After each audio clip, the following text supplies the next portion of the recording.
ত্রিকোণমিতির পর আমি তোমাদের সাথে একটা নতুন টপিক আজ আলোচনা করব, যেটা সেট তত্ত্ব হিসেবে পরিচিত।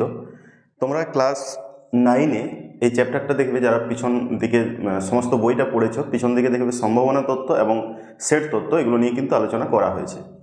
এটা তোমাদের সেমিস্টার 1-এ 4 মার্কস নাম্বার রাখা হয়েছে এবং এটা এতটা গুরুত্বপূর্ণ, যখন তোমরা আরও উপর দিকে পড়বে তখন সেটের গুরুত্বটা আরও বেশি করে বুঝতে পারবে, যেটা কতটা গুরুত্বপূর্ণ চ্যাপ্টার। তাই শুধু পড়া নয়, মনোযোগ সহকারে পড়তে হবে, যাতে আগামী দিনে আমরা এর উপর বেস করে যে গোটা ম্যাথামেটিক্সটা তৈরি হয়েছে, অর্থাৎ অনেকেই বলে ম্যাথামেটিক্সের ফান্ডামেন্টাল হচ্ছে দুটোই, একটা সেট এবং অপেক্ষক। তার গুরুত্বটা ভালো করে যদি এই মুহূর্তে না শিখে যেতে পারো, তাহলে আগামী দিনে কিন্তু বুঝতে তোমাদের অসুবিধা হবে। তাই যেখানে যেটা সেখানে আমরা এতটুকু খামতি রাখবো না, শেখার বুঝে সঠিক শেখার বিষয়ে। দেখে না যাক, আমরা শুরু করার আগে তোমরা দেখবে কতকগুলো কথা আমরা নিজেদের অজান্তেই, হয়তো ম্যাথমেটিক্যাল ভাবনাতে এটাকে ভাবিনি, কিন্তু আমরা এর কথাবার্তা বহু কিছু বলেছি। যেমন দেখবে তোমরা অনেকেই বলে থেকেছো যে একগোছা চাবি বা এক ঝাঁক পাখি আকাশে উড়ছে, কথাগুলো তো বলেছো নিশ্চয়ই। বা পুরো ভারতীয় দল, ক্রিকেট দল, এই ধরনের কথাগুলো বলেছো। বা ক্লাস ভর্তি স্টুডেন্ট, এই প্রত্যেকটা কথার সাথেই আমরা যে সেটটা লিখেছি, সেই সেটটা কিন্তু অঙ্গাঙ্গিভাবে জড়িত। এখন ম্যাথামেটিক্স তার মধ্যে যদি ইনক্লুড করা হয় কোনো সেন্টেন্সের মধ্যে বা কোনো সিস্টেমের মধ্যে, তখনই সেটা অনেক বেশি তাৎপর্যপূর্ণ এবং অনেক বেশি অর্থবহ এটা বহন করে। কারণ ম্যাথামেটিক্সটাকে সর্বজন গৃহীত বা সব জায়গায় প্রমাণ সাপেক্ষ, সেখানে বেশ কিছু শর্ত কন্ডিশন মাথায় রাখতে হয়। আমরা দেখে নেব যে সেট থিওরি এটাকে সংজ্ঞায়িত করা যায় কিনা। প্রথমেই বলে রাখি, এটা এমন একটা কনসেপ্ট যেটা এখনো পর্যন্ত একে সংজ্ঞায়িত করা যায় না। সেটা কেন যায় না তার অনেক কারণ আছে, যেটা তোমরা এই ছোট বয়সে বুঝতে পারবে না। কিন্তু এটুকু বলাই যায় যে এখানে যেটা তোমরা একবারে সংজ্ঞা যখন বলি, যেটা একবারে শুরুতে তৈরি হয়, সেটা তো সংজ্ঞা দেওয়া খুব কঠিন। কারণ আমাদের কিছু জিনিস ধরে নিয়ে বা কিছু জিনিসকে ব্যাখ্যা করে আমাদের আসতে হয়। তাহলে একবারে গড়ার যেহেতু কনসেপ্ট, এখানে আমরা হাতে কিছুই সেভাবে পাই না। সুতরাং এটাকে আমরা সংজ্ঞা দেব না, জাস্ট সেটের ধারণাটাকে বোঝাবার চেষ্টা করব। মূলত জর্জ ক্যান্টর এটা প্রথম উদ্ভাবক। মূলত আমাদের যে বাস্তব সংখ্যা, অনেকগুলো সংখ্যা যখন একসাথে থাকবে, অসীম সংখ্যক বস্তুকে যখন এক জায়গায় নিয়ে আসা হবে, তখন তাদেরকে আমরা কিভাবে ভাববো বা তাদেরকে যোগ বিয়োগ বা তাদেরকে এক জায়গায় রাখলে কীরকম কী হবে, এই ধারণাটা দিতে গিয়েই সেটের জন্ম বা আবির্ভাব। এখানে দেখো, আমাদের ফার্স্ট যে জায়গাটা আলোচনা করব, যে সেট জিনিসটা কি। সেট কি না, সেট হচ্ছে এক প্রকারের বিভিন্ন বস্তুসমূহকে এক জায়গায় একত্রিত করা হচ্ছে। ওকে, সেই একত্রিত করা বিভিন্নভাবে হতে পারে। আমি কতগুলো জিনিসকে ধরো একত্রিত করছি। যেমন ধরো বলা হলো যে কিছু স্বাভাবিক সংখ্যা, এখানেও তুমি কিছু স্বাভাবিক সংখ্যা লিখবে। আবার কেউ বলল যে 1 ও 10 এর মধ্যবর্তী স্বাভাবিক সংখ্যা, এটাও বললো। দুটোই আমি কিন্তু ম্যাথের কথা বলছি। এখন কিছু স্বাভাবিক সংখ্যা, তোমরা যারা যারা ক্লাসটা দেখছো, যদি এখানে 5 জন থাকে বা 10 জন থাকে, প্রত্যেকের কিন্তু আলাদা আলাদা হবে। কে হয়তো এখানে লিখলো যে 1 2 3 5 10 9। তুমি যদি নিজের থেকে লিখতে শুরু করেছিলে, নিশ্চয়ই আমার সাথে তোমার লেখাগুলো সেম নাও হতে পারে। বা আমি যদি এখানে ধরো 99 দিয়ে দিই, তাহলে তোমার সাথে আমার লেখা কিন্তু না মিলাটাই স্বাভাবিক, মিলবে না।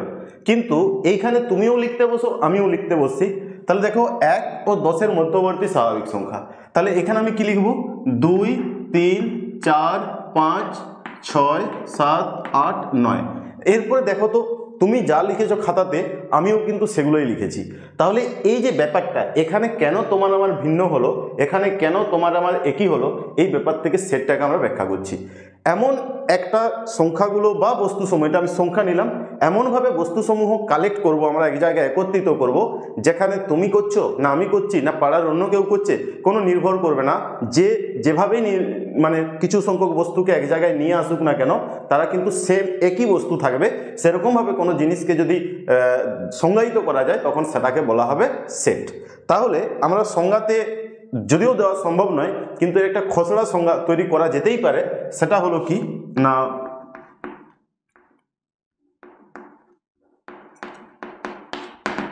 ডেফিনিশনটা দেখো, যে ভিন্ন সুসংগত বস্তুসমূহের সংকলন বা বস্তুসমূহের সংকলনকে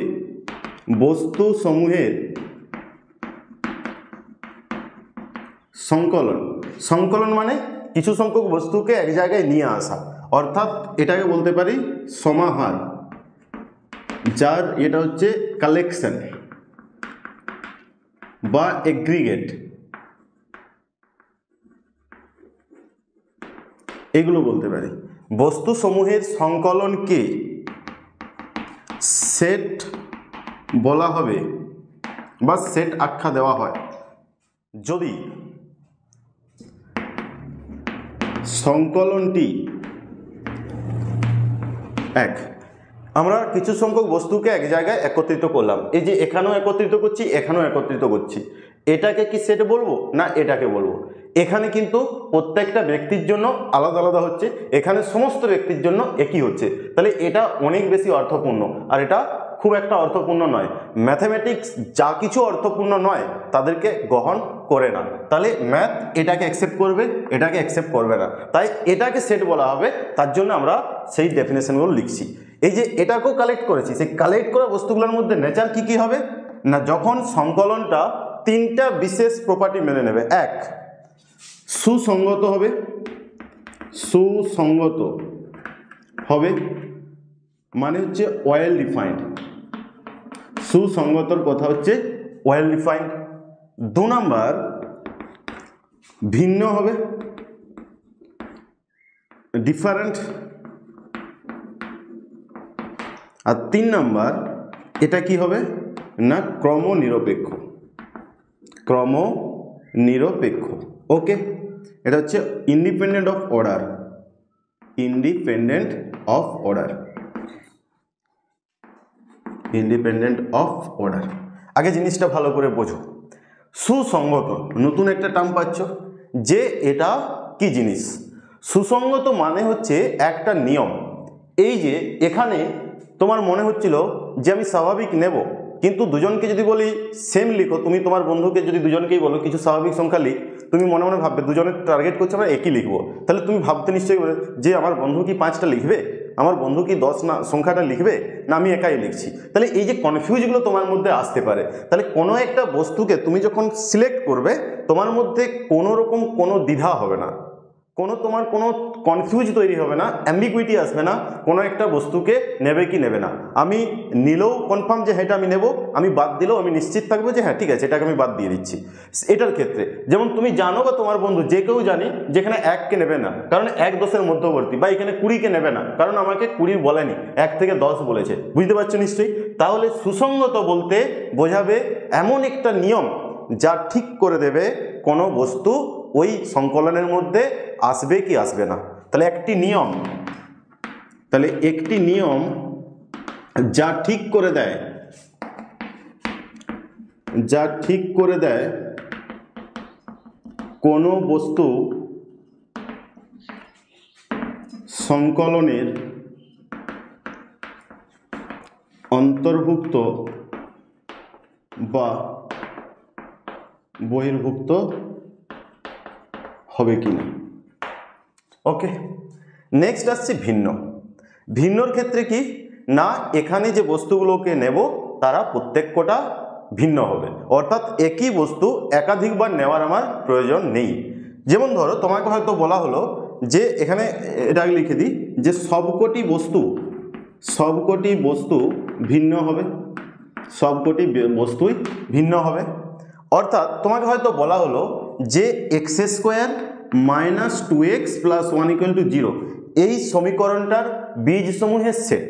তাহলে তোমরা জানো যে এটা মানে হচ্ছে এটা, তাহলে এর বীজ হবে কি কি 1 1, কিন্তু বীজসমূহের যখন আমরা সেট হিসেবে দেখব তখন শুধু 1টাকে লিখব।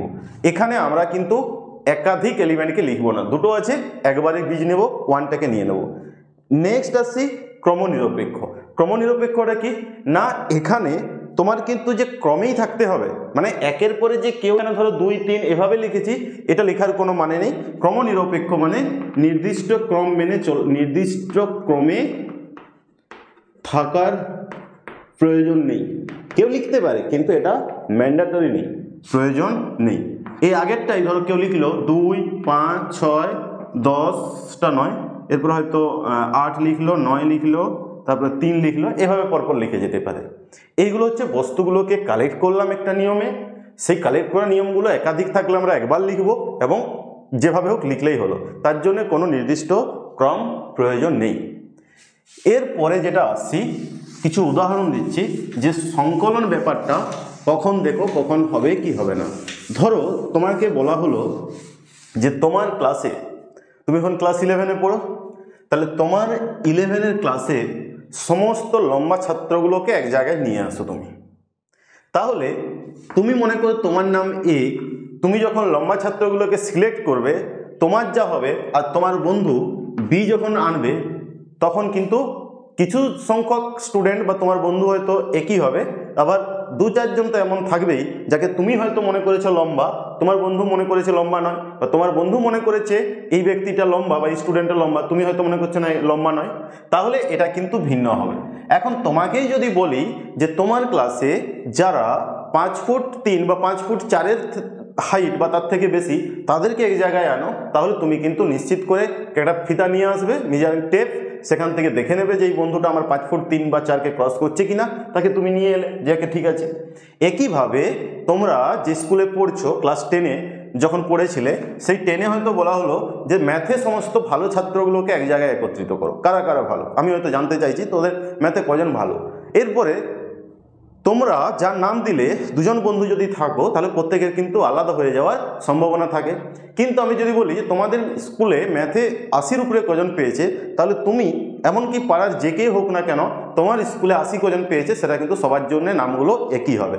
এই যে ব্যাপারটা, তাহলে যেখানে আমি এ ব্যক্তিটাকে আনবো কি আনবো না, যা জানতে চাওয়া হচ্ছে তার মধ্যে একে ইনক্লুড করবো কি করবো না, এ ব্যাপারে কোনো রকম কোনো কনফিউজ থাকবে না, সেই ব্যাপারটাকে বলা হচ্ছে সুসংগত, যেটা সেটের ক্ষেত্রে ফার্স্ট ক্রাইটেরিয়া। ওকে, এরপরে আমি এখানে চলে আসি এক্সাম্পলগুলো দেওয়ার পরে। যেমন ধরো বলা হচ্ছে যে এবারে যে T20 বিশ্বকাপটা চলছে, সেখানে ভারতীয় টিমের বেস্ট 11 কে আছে। এখন তোমার হয়তো মনে হলো যে না, এখানে রিঙ্কু সিং হলে আরও ভালো হতো, বা কেউ বললো যে না, যা দল আছে ঠিক আছে, এটা ডিপেন্ড করছে। কিন্তু যদি তোমাকে বলা হয় 2024 এই সালের মধ্যে ভারতীয় ক্রিকেট দল যারা বিশ্বকাপ খেলছে, তাহলে 15 জনের নাম তুমিও যা লিখবে ও তাই লিখবে, কিন্তু বেস্ট 11 বলাটা খুব কিন্তু মুশকিল আছে। এরপরে ধরো এটা প্রত্যেক বা খেলার শেষে দেখবে বেস্ট, হয়তো এই বিশ্বকাপের পরও যে সারা বিশ্বে বেস্ট 11 কে আছে, সেটা বিভিন্ন ক্রিকেট বিশেষজ্ঞদের কাছে বিভিন্ন হবে। কিছু নাম সেম থাকলেও অনেক নামই থাকবে যেগুলো বিভিন্ন মানুষের মধ্যে কিন্তু ভিন্ন হবে, তাহলে তার মধ্যে মিনিং থাকে না। এখন আমরা এই সেটের জায়গাটা পড়ার পর বস্তুগুলোকে কালেক্ট করলাম। এখন কালেক্ট করার পরে তাদেরকে আমরা রাখবো কি করে, তো রাখার জন্যে এদেরকে বলা হয় সেটা হচ্ছে উপস্থাপন বা প্রেজেন্টেশন অফ এ সেট। এখন দেখো 2-4টা ছোট ছোট ইনফরমেশন তোমাদেরকে বলে দিই, যে ধরো ইংরেজি বর্ণমালা স্বরবর্ণ সমূহের সংকলন, স্বাভাবিক এটা একটা সেট। এখন এই সেটকে ইংরেজি বর্ণমালার ক্যাপিটাল লেটার দিয়ে প্রকাশ করা হয়, আর তাকে সেকেন্ড ব্র্যাকেটের মধ্যে রাখা হয়। ঠিক আছে, এখানে কে কে আসবে? স্বরবর্ণ কে আছে? এ আছে, ই আছে, আই আছে, ইউ আছে, ও আছে। এভাবে আগে পর আমি লিখতে পারি, এবং তাদেরকে কমা দিয়ে দিয়ে লেখা হয়, একটার সাথে আরেকটা যাতে মিশে যায় সেজন্য কমা দেওয়া হয়। কি বললাম? সেকেন্ড ব্র্যাকেট বা কার্লি ব্র্যাকেটের মধ্যে রাখা হবে, কমা দিয়ে দিয়ে রাখা হবে, আর বস্তুগুলোকে এইভাবে কমা দিয়ে দিয়ে তাদেরকে রাখা হবে। এটা হচ্ছে বেসিক, মানে সাজানো বা উপস্থাপন করার হচ্ছে বেসিক রুল প্রাথমিকভাবে। এখন এই এ, ই, আই যারা রয়েছে এদেরকে বলা হচ্ছে সেটের বস্তু। তাহলে এলিমেন্ট, এই যে এ, এগুলোকে কি বলা হচ্ছে? এলিমেন্ট বলা হয়। ঠিক আছে, বা এটাকে পদ বলা হচ্ছে। 2 নম্বর হচ্ছে এদেরকে মেম্বার বলা হয়, বা এটাকে সদস্য বলা হচ্ছে, বা আচ্ছা পদ হলো, হলো, বা অবজেক্ট বলা হয়। এইগুলোর নাম আছে, বা বস্তু, অবজেক্ট অফ ভি। এই যে এ বা ই, আই, ও এগুলোকে বলা হয়। এগুলোকে না আবার এ বিলংস টু ভি এইটা দিয়েও বলা হয়, যে এ ভি এর অন্তর্গত। ঠিক আছে, যেমন তোমাকে যদি বলা হয় যে 2 হচ্ছে মৌলিক সংখ্যার সেটকে যদি পি দিয়ে ডিনোট করি, তাহলে আমরা 2 বিলংস টু পি বলবো। যখন 4 তখন বলবো যে এটা, এই চিহ্নটাকে এপসাইলনের মতো যেটা দেখছে, এই চিহ্নটাকে বলা হচ্ছে বিলংস টু, এভাবেই পড়তে হয়। এটা হচ্ছে অন্তর্ভুক্ত। ঠিক একই রকমভাবে এখানে কি তোমার বি ঢোকার সুযোগ পাচ্ছে, তাহলে এটাকে আমরা কি বলবো, B does not belongs to. Okay, তাহলে এই চিহ্নটার অর্থ হচ্ছে ডাজ নট বিলংস টু। দেখো প্রচুর চিহ্ন আছে, তোমরা একবারও তো মনে রাখতে পারবে না, যেখানে যে চিহ্নটা আসবে আমি পাশে এরকম লিখে দেবো, তোমরা নোট ডাউন করে রাখতে পারো, কিংবা ব্যবহার করতে করতে অটোমেটিক্যালি এগুলো চলে আসবে। তাহলে এটা বিলংস টু, এটা ডাজ নট বিলংস টু।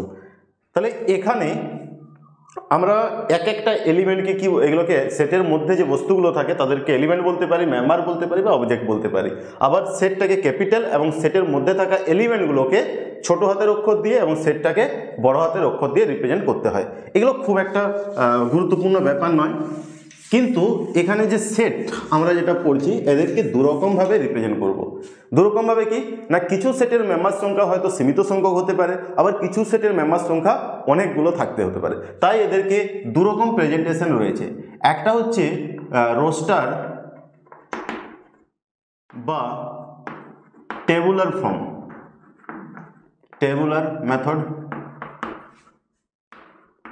তালিকা বা ছক বন্দীকরণ। এটা কি জিনিস? তোমাকে হয়তো বলা হলো যে একটু আগে যে বললাম যে ইংরেজি বর্ণমালার, বা হয়তো বললাম যে 1 ও 10 এর মধ্যবর্তী, 1 ও 10 এর মধ্যবর্তী মৌলিক সংখ্যাসমূহের সেট বা স্বাভাবিক সংখ্যাসমূহের সেট। এটাই বললাম যে স্বাভাবিক সংখ্যাসমূহের সেট। ওকে, তাহলে এই সেটটা তোমাকে যদি লিখতে বলা হয় তুমি কিভাবে লিখলে? ধরো এটাকে এ নাম দিয়ে দিলে, যেটা বললাম যে ইংরেজি বর্ণমালা। কি কি স্বাভাবিক সংখ্যা আছে বলো? 2, 3, 4, অনেক লিখতে হবে, ছাড়ো 7 করেছি। 1, 2, 3, 4, 5, 6 এগুলো লিখলে। তাহলে এই যে এভাবে লিখলাম, এটাকে বলা হচ্ছে স্বাভাবিক সংখ্যাসমূহের সেট 1 এবং 7-এর মধ্যবর্তী। বা এখানে যদি বলি যে সমস্ত স্বাভাবিক সংখ্যাসমূহের সেট, হয়তো বললাম যে সমস্ত স্বাভাবিক বা সমস্ত, ঠিক আছে, সমস্ত স্বাভাবিক সংখ্যাসমূহের সেট, বা সমস্ত যুগ্ম লিখে দিচ্ছি, সমস্ত যুগ্ম স্বাভাবিক সংখ্যাসমূহের সেট। যখন এটা লিখব তখন দেখো এখানে কি লিখব, তখন এখানে লিখছি 2, 4, 6, 8, এর তো কোনো শেষ নেই। শেষ আছে কি? নিশ্চয়ই শেষ নেই। তাহলে তুমি এটা কি লিখবে? ডট ডট ডট ডট এরকম করে লিখে গেলে। আবার কিছু আছে যাদেরকে তুমি এরকম দুটোর কোনোভাবেই লিখতে পারবে না। আচ্ছা, তোমার যদি বলতো যে সমস্ত স্বাভাবিক সংখ্যা নয়, হয়তো বলা হলো 2 আর 5-এর মাঝে সমস্ত বাস্তব সংখ্যাসমূহের সেট। আচ্ছা দেখো তো, এখানে অন্য একটা এক্সাম্পল দিচ্ছি যে 2 ও 4 এর মধ্যবর্তী সমস্ত বাস্তব সংখ্যাসমূহের সেট। এটা ধরো বলা হলো যে সংখ্যাসমূহের সেট, এটা ধরো লিখতে বলা হলো। তুমি কি লিখবে? ধরো চেষ্টা করছো লিখতে, 2 আর 3-এর মাঝে 3 লিখে দিলে। ওকে, সমস্ত লিখতে বলেছি, কিন্তু সমস্ত, এখানেও সমস্ত লিখিনি, কিন্তু তোমার একটা প্যাটার্ন আছে তাই তুমি ডট ডট দিতে পারছো। এখানে কি তুমি প্যাটার্ন লিখতে পারবে? কেউ বললো স্যার আপনি তো 2.5 ছেড়ে দিয়েছেন, সত্যি কথা। কেউ বললো যে স্যার আপনি তো 2.12 ছেড়ে দিয়েছেন, এটাও সত্যি কথা। সাথে সাথে কেউ বললো 2.001 ছেড়ে দিয়েছি। আচ্ছা, এর আগেও তো আরও অনেক সংখ্যা আছে, 2 দশমিক, ধরো আমি এটাই লিখছি, এর আর এর মাঝেও তো প্রচুর সংখ্যা আছে। তাহলে আমি কোনো না তো প্যাটার্ন এখানে মানে রেডি করতে পারবো, আর না সব সংখ্যাগুলোকে লিখে শেষ করতে পারবো। তাহলে এদেরকে যদি এইভাবে লিখি, এভাবে কিন্তু আমার লেখা সম্ভব না। তাহলে এই মেথডের কিছু লিমিটেশন আছে, সবাইকে চাইলেই যে আমি লিখে দিতে পারবো না। তার জন্যে আমি কি করছি, সেকেন্ড মেথডে চলে আসছি, যে সেকেন্ড মেথডের নাম হচ্ছে তোমার, সেকেন্ড মেথডের নাম হচ্ছে প্রপার্টি মেথড। ওকে, সেকেন্ড মেথড হচ্ছে প্রপার্টি মেথড। এটাকে বলা হচ্ছে তোমার ধর্মভিত্তিক পদ্ধতি। এখানে কি করা হয়, এখানে কোনো একটা সেটকে, ধরো এ সেটটাকে লিখলে, এর স্ট্রাকচারটা কেমন, এটা আর এটা এভাবে লেখা হয়। এখানে কোনো একটা এলিমেন্টকে লিখে দিলাম, এখানে একটা এলিমেন্টকে লিখা হবে, যে কোনো এলিমেন্টকে, আর এই এলিমেন্টটা যে রুলটা মেনেছে সেই রুলটা এখানে লেখা হবে, রুল ফর এলিমেন্ট। এলিমেন্টটা কোন রুলটা মানছে, এটাকেই অনেকে x such that P x এইভাবে লিখে। মানে কি না, এক্স লিখছি, এই চিহ্নটা হচ্ছে সাজ দ্যাট, বিসর্গর মতো যে চিহ্নটা, এইখানে ধরো একটা নতুন চিহ্ন পেলাম, এটাকে বলা হচ্ছে সাজ দ্যাট। তাহলে এর অর্থ এই যে, এর অর্থ এই যে, এভাবে এটা লেখা হবে। তাহলে এক্স, এক্সটা কেমন না x such that P x. Okay, x কেমন না যে এক্স পি এক্স মেনে চলছে। ঠিক আছে, এখানে দেখো তোমাদেরকে আরেকটা কথা বলি, ধরো তুমি তোমার ক্লাসে মনিটর কেন ঠিক করা হয় বলো তো, ধরো তোমার ক্লাস রিলেটেড কোনো সমস্যা হয়েছে, সেই সমস্যাটা তোমার প্রত্যেকেই সেই সমস্যাটা ভোগ করছো, তাহলে সেটা সমাধানের জন্য তোমরা স্কুলে হেডমাস্টারের কাছে যাবে। তো হেডমাস্টার স্বাভাবিকভাবে সবাইকে ঢুকতে অ্যালাউ করবে না। ওকে, সবাইকে যখন ঢুকতে অ্যালাউ করছে না, তখন কি হবে, তখন বলা হলে একজন চলে আয়।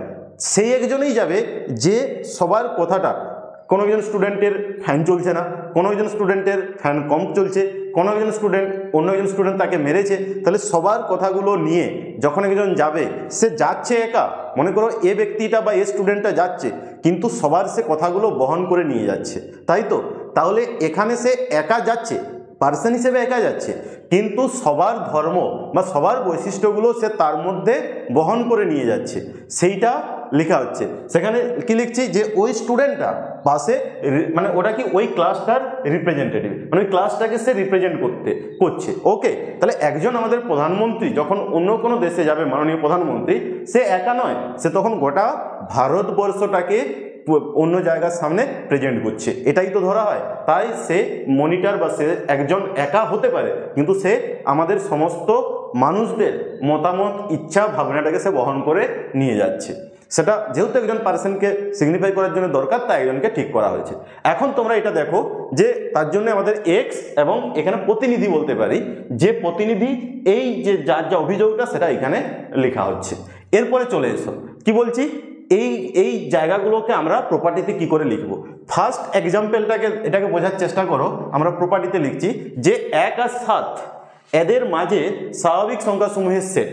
আচ্ছা, এটাকে যখন আমরা লিখতাম, এক্স লিখতাম, এক্স বিলংস টু, এক্স স্বাভাবিক লিখবো, একটু পরে লিখছি। তাহলে এখানে লিখছি দেখো যে 1 আর 7 less than x, less than 7, x কি না এক্স হচ্ছে স্বাভাবিক, এক্স স্বাভাবিক সংখ্যা। এরপরে দেখো তো ব্যাপারটা, এক্স পরিচয়টা কি, স্বাভাবিক সংখ্যা এবং 1 থেকে 7-এর মধ্যে আছে। এক্স কি, এক্স একটা স্বাভাবিক সংখ্যা, কেমন স্বাভাবিক সংখ্যা, এখানে দেখো প্রতিনিধি, কেমন প্রতিনিধি না যে 1 থেকে 7-এর মধ্যে থাকবে তারা। তাহলে এখানে এক্স একা কথা বলছে না, 2, 3, 4, 5, 6 যে কেউ হতে পারে, কোনো পার্সিয়ালিটি নেই যে শুধু 2 হবে, 3 হবে, এখানে থাকা প্রত্যেকটা এলিমেন্টকেই বহন করে নিয়ে যাচ্ছে, তাই এটাকে প্রতিনিধি হিসেবে দেখা হচ্ছে। ওই জন্য এক্স পাশে লেখা হবে ওর নেচারটা। ঠিক আছে, এরপরে এখানে চলে এসো, এটাকে যদি লিখতে হয় যে সমস্ত যুগ্ম স্বাভাবিক সংখ্যা, দেখো তো এটা তোমার মনে হচ্ছে লিখে তুমি শেষ করতে পারছো না। এইটা যখন লিখবে তখন তুমি কিভাবে লিখবে, x, x belongs, x equal to 2n লিখে দিলে n স্বাভাবিক সংখ্যা। এরপর দেখো তো সব লিখতে পারলে, কারণ দেখো n এর জায়গায় 1 বসাও 2, 2 বসাও 4, 3 বসাও 6, সমস্ত কটাকে লেখা আছে। এরপরে সেই এক্সাম্পলটাই আসো তো, যেখানে আমরা লিখেছিলাম যে 2 ও 4 এর মধ্যবর্তী, 4 এর মধ্যবর্তী সব বাস্তব সংখ্যা, সমস্ত বাস্তব সংখ্যা, যে সমস্ত বাস্তব সংখ্যাটা লেখার সময় যখন আমি লিখে শেষ করতে পারছিলাম না, এখানে এই প্রপার্টি মেথড আসার পরে কিন্তু এটাকেও লেখা সম্ভব। কিভাবে লিখব, এ এক্স, এক্স বাস্তব, এক্স কি না এক্স বাস্তব, এবং 2 less than x less than 4, তার মানে ওটাই লিখে দিলাম যে 2 আর 4-এর মাঝে থাকা সমস্ত বাস্তব। আর আমার দায় নেই, 2.1 হোক, 2.01 হোক, 2.00001 হোক, সব কোটাকে এখানে আমি লিখে ফেললাম। বুঝতে পেরেছো নিশ্চয়ই?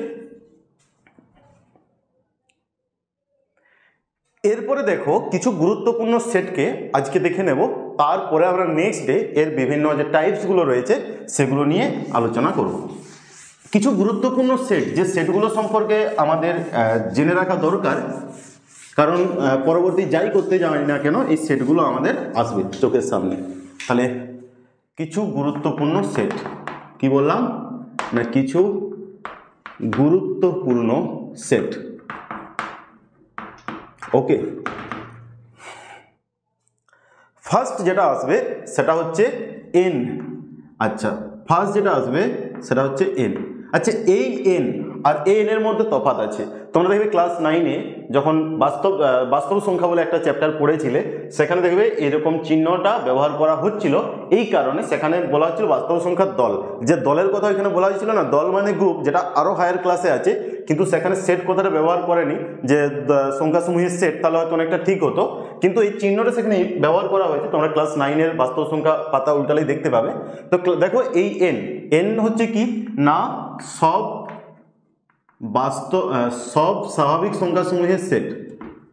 স্বাভাবিক, সব লেখার দরকার নেই, এখানেই সব আছে। স্বাভাবিক সংখ্যাসমূহের সেট, সংখ্যাসমূহের সেট। যেহেতু এই স্বাভাবিক সংখ্যা এর ইংরেজিটা হচ্ছে ন্যাচারাল নাম্বার, এর ইংরেজিটা হচ্ছে ন্যাচারাল নাম্বার, তাই এটাকে এন দিয়ে ডিনোট করা হয়েছে। এই এন ইংরেজি অ্যালফাবেট, আর এই দুটো দাগ দেওয়া বা ডবল মার্ক বা দুটো দাগ দেওয়ার উদ্দেশ্য এটাই যে তুমি এখানে বসে পড়ো, বাঁকুড়ায় কেউ পড়ুক, কলকাতায় কেউ পড়ুক বা আমেরিকায় কেউ পড়ুক, কোনো জায়গায় যদি এরকম লেখা থাকে, তার মানে ধরো এক্স বিলংস টু এন, তুমি তো তার মানে বুঝতে পারবে না, তার মানে তুমি বুঝছো এক্স স্বাভাবিক সংখ্যা। আমেরিকার স্টুডেন্ট সেও বুঝবে এক্স স্বাভাবিক সংখ্যা। ওকে, তাহলে সবাই যাতে কনফিউজ না হয় তার জন্য কিছু গুরুত্বপূর্ণ সেটকে সিম্বলাইজ করা হয়েছে। তাহলে এন স্বাভাবিক সংখ্যাসমূহের সেট, এর মধ্যে কারা কারা থাকবে, 1 2 3 4 ডট ডট এগুলো থাকবে, চলতে থাকবে। তারপরে হচ্ছে হোল নাম্বার ডাব্লিউ, এই দুটো দাগ যেখানে খুশি তুমি দিতে পারো, যায় না, জাস্ট ডবল দাগ দিলেই হবে। এটা হচ্ছে তোমার সমগ্র সংখ্যাসমূহের সেট, সমগ্র সংখ্যাসমূহের সেট, এটাকে বলা হচ্ছে হোল নাম্বার এর ইংরেজিটা। তাহলে এখানে 0 1 2 3 এগুলো আছে, তোমরা জানো সংখ্যাগুলো ক্লাস 9-এই পড়েছ। এরপরে চলে আসি জেড, এটা হচ্ছে পূর্ণ সংখ্যাসমূহের সেট, পূর্ণ সংখ্যা বা অখণ্ড সংখ্যাসমূহের সেট, অখণ্ড সংখ্যা সমূহের সেট। এর মধ্যে কে আসবে, ডট ডট -3 -2 -1 0 1 2 3 ডট ডট এরা আসতে থাকবে, অর্থাৎ পজিটিভ নেগেটিভ সব আসবে। এইটা কেন, তোমরা তো বলতে পারো যে পূর্ণ সংখ্যার ইংরেজি ইন্টিজার, ঠিকই ধরেছ, কিন্তু পূর্ণ সংখ্যাকে ZAHLEN, এটা ইন্টিজার বলা হয়, সেট অফ ইন্টিজার, পূর্ণ সংখ্যা হচ্ছে ইন্টিজার নামটা, কিন্তু এর যে জেলেন এই নাম অনুসারে এটাকে জেড দিয়ে রিপ্রেজেন্ট করা হয়। তারপরে দেখো মূলদ সংখ্যা, এটাকে মূলদ সংখ্যার সেট, মূলদ সংখ্যা, দেখো এটা হচ্ছে তোমার কি রেশনাল নাম্বার, রেশনাল নাম্বার। ওকে, এখানে সংখ্যার সেট, এখানে কে কে আসবে, ডট ডট 2 এর 3 4 এর 5 3 এর 2 0 1, মানে যাদেরকে আমরা P/Q আকারে লিখতে পারবো তারাই আসবে। তোমরা জানো মূলদ সংখ্যা কাদেরকে বলে, এখানেও দেখো কিউ কেন দিয়েছে বলো না, রেশনাল, রেশনাল মানে হচ্ছে রেশিও, রেশিও মানে হচ্ছে ধরো 2 এর 3, এখানে আমরা 2 এর 3 বলতে 2কে 3 দিয়ে ভাগ করছি, যে রেজাল্ট পাচ্ছি সেটা লেখা হচ্ছে, এই ভাগফল ইংরেজি কি কোশেন্ট, সেই কোশেন্টটা এখানে কিউ দিয়ে রিপ্রেজেন্ট করা হয়েছে। ওকে, এরপরে চলে আসি এন জেড কিউ, তারপরে হচ্ছে মূলদ সংখ্যা হলো, এরপরে অমূলদ সংখ্যা।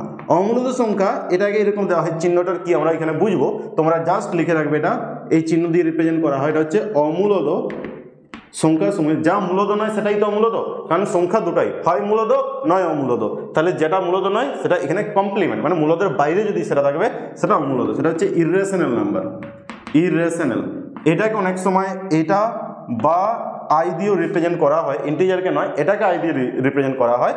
তাহলে এখানে সেই ইয়েগুলো থাকবে √2 √3 ডট ডট পাই ই, যেগুলো পড়েছে এগুলো সবই হচ্ছে অমূলদ সংখ্যাসমূহের সেট।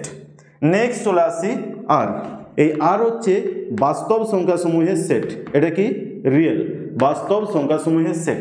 এখানে কারা থাকবে, এখানে আগে যা পড়েছো ক্লাস 10 পর্যন্ত যা পড়েছো সব থাকবে, 2.5 3 এর 2 0 √2 পাই, এরকম করে যত সংখ্যা আছে সব আসবে। আচ্ছা, নেক্সট তোমরা পড়বে এরকম চিহ্নটা, এটা হচ্ছে কি না জটিল সংখ্যাসমূহের সেট, জটিল সংখ্যা সমূহের সেট। বীজগণিতে তোমাদের ক্লাস ফার্স্ট সেমিস্টারে আছে জটিল সংখ্যা, সেখানে এই চিহ্নটা পাবে সংখ্যা সমূহের সেট, এটাকে কমপ্লেক্স নাম্বার, যেখান থেকে সিটাকে নেওয়া হয়েছে এখানে আসবে i 2 3 + 4i, এই টাইপগুলো হচ্ছে সব কমপ্লেক্স নাম্বার। যা বাস্তব সংখ্যা সেটাকেই জটিল সংখ্যা বলে, তার জন্য দুইটা লিখেছি।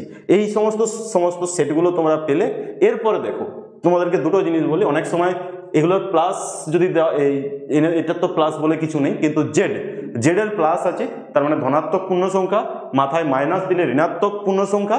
দুটো কথা বলে রাখি, এখানে এক হচ্ছে জেড প্লাস, একটা হচ্ছে জেড প্লাস, একটা হচ্ছে জেড মাইনাস। এখানে কারা আসবে 1 2 3 এরকম করে, এখানে কারা আসবে -1 -2 -3। ওকে, আর যাদের ক্ষেত্রে প্লাস মাইনাস আছে তাদের ক্ষেত্রে প্লাস দিলে প্লাসগুলো, মাইনাস দিলে মাইনাসগুলো। এটাকে কি বলা হয় জানো তো? ধনাত্মক পূর্ণ সংখ্যার সেট, ধনাত্মক পূর্ণ সংখ্যার সেট। আর এটাকে হচ্ছে ঋণাত্মক পূর্ণ সংখ্যার সেট, ঋণাত্মক পূর্ণ সংখ্যা। কিন্তু স্টুডেন্টরা যেটা গুলিয়ে ফেলে, এরপরে যখন বলা হবে এটা ধনাত্মক পূর্ণ সংখ্যার সেট, কিন্তু যখন আমি 0 1 2 বলা হবে, 0 তো দেখো এখানেও নেই এখানেও নেই, আবার 0কে না ধনাত্মক বলা হয় না ঋণাত্মক বলা হয়, বা দুটোই বলা হয়। তাহলে 0 যখন ইনক্লুড, 0 না থাকলে ধনাত্মক, 0 যদি ঢুকে যায় এর মধ্যে বা এর মধ্যে, তখন আর সেটা ধনাত্মক হয় না। এটা কি বলতো? ধনাত্মক নয়, কিন্তু সাথে সাথে কি নয়? ঋণাত্মক নয়। তাই এটাকে বলা হবে অঋণাত্মক পূর্ণ সংখ্যা সমূহের সেট, পূর্ণ সংখ্যা সমূহের সেট। এদের কিন্তু কোনো চিহ্ন নেই। ওকে, আবার যদি এখানে 0টা ঢুকে যায় -1 -2 ... এটা হবে অধনাত্মক, এদেরকে ঋণাত্মক বলা যায়, এটা হচ্ছে অধনাত্মক। তাহলে ধনাত্মক মানেই অঋণাত্মক, এটা কিন্তু ভুল ধারণা। অঋণাত্মক মানে হচ্ছে এটা ঋণাত্মক নয়। 0 যেখানে থাকবে, সে যেহেতু ধনাত্মক ঋণাত্মক দুটোই, তাই 0 ঢুকে গেলে আর এটাকে ধনাত্মক বলা যাবে না, অঋণাত্মক, এইটাকে ধনাত্মক বলা যাবে, প্রপারলি ধনাত্মক, কারণ 0 এর মধ্যে নেই। তাহলে ধনাত্মক পূর্ণ সংখ্যা সমূহের সেট, এটা বলা হচ্ছে পজিটিভ ইন্টিজার, পজিটিভ ইন্টিজার। এটা হচ্ছে তোমাদের নেগেটিভ ইন্টিজার, নেগেটিভ ইন্টিজার। আর এটা অঋণাত্মক, এটাকে বলা হচ্ছে নন নেগেটিভ, নন নেগেটিভ। আর এটাকে বলা হচ্ছে নন পজিটিভ, নন পজিটিভ। ওকে, তাহলে আজকে এটাই থাক। আগামী দিনে তোমরা ক্লাস নেবো যখন, তখন তোমাদেরকে সেটের টাইপসগুলো নিয়ে আলোচনা করব। সাথে থাকো, সাবস্ক্রাইব করো, শেয়ার করো। ওকে, থ্যাংক ইউ।